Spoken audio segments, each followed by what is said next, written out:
What's going on, everybody? It's your boy DC NBA here, and today I'm going to be talking to you guys about the greatest playoff run in NBA history.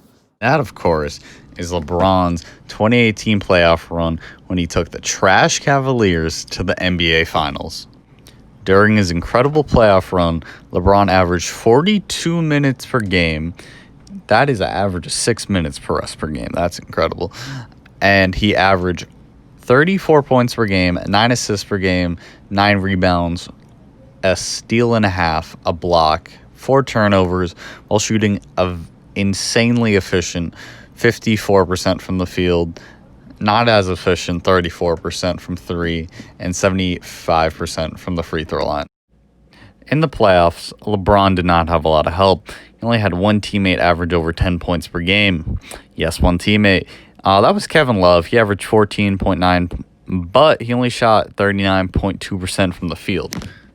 He also had George Hill, averaged 9.2 points per game, on a nice 45%. But then he had JR averaging 8.7, but only from 35%. He had Corver average 8.3 on 42. Jeff Green, 7.7 on 40%. And then he had Tristan Thompson, average 6.2 on 59. So he didn't have help in his games, at all. So in the first round, LeBron faced the Pacers, who were 48-34, and they had Victor Oladipo, who was all-star that season. He averaged 32, 8, and 6 in the playoffs. The Pacers were a really deep team. They had over 7 players score 10 points per game. They also had a lot of good defenders, such as Oladipo, Miles Turner, Thad Young, and LeBron's favorite opponent, Lance Stevenson. In the series, LeBron averaged 34.4 points per game, 7.7 assists, 10 rebounds, 1.4 steals per game, 1 block, 3.7 turnovers, while shooting 55.3% from the field and 35.3% from 3, and also hit the game-winning buzzer beater in Game 5. In the next round, LeBron faced the Raptors, who were coming off their best season ever, going on 59 wins. They had all-star Kyle Lowry and DeMar DeRozan. They were the 1 seed and had the best season in their history. They were the 2nd best offense and 5th best defense.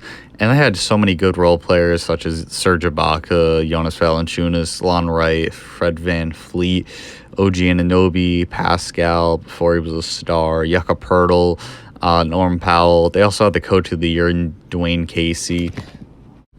And all of this, and yet they still got swept by LeBron. He had a great series. This is probably his easiest series by far. He shot the worst from 3 in the series, but he also had the least amount of turnovers. And overall, this is definitely his best series. And in the next round, LeBron faced the Celtics, who lost their star point guard and his ex-best friend, Kyrie Irving. But in that series, Jaylen Brown, Jason Tatum, Terry Rozier, they really shined and blossomed during that. They had the best defense in the league that season, with great defenders like Al Horford, Aaron Baines, Marcus Smart all over the team. And their offense just kind of worked together. They were just a score by committee with Jason Tatum, Jaylen Brown, Terry Rozier, and Al Horford all averaging over 15 points per game during the playoffs. But their lack of a star kind of costed them in Game 7 when they really didn't have a closer yet, and LeBron kind of did his magic, This series was probably LeBron's toughest by far. He averaged the least amount of points, least amount of assists. He averaged almost 6 turnovers per game, which is crazy, and he had a couple games where he only scored 25 points per game, and he shot poor from the field. But overall, he played when it mattered, and he got the win in 7. So then he went to the finals, and that's when things got a little tricky. So in the NBA Finals, LeBron went against the Warriors, who were one of the best teams of all time. They had prime KD, prime Steph Curry, Klay Thompson, Draymond Green, and LeBron didn't really have a chance, but they could have won Game 1, but JR kind of ruined that for him. And then after that, he got just so angry that he caused a self-inflicted injury to his hand. And he still put up great numbers, but you could just tell he wasn't himself. But he was playing one of the best teams in the era and of all time, so I couldn't really blame him. He tried his best. He put up amazing numbers throughout the series like he has the whole playoffs. And none of his teammates really just showed up. So he just tried to carry, and the Warriors were just too packed, and he couldn't handle it. So LeBron in his playoff run, he played in 3 elimination games, which he put up 34.3 points per game, 8 assists per game, 10 rebounds per game, 1.3 steals, 1 block, 6 turnovers, and then he shot 56.3% from the field and 41.7 points from 3.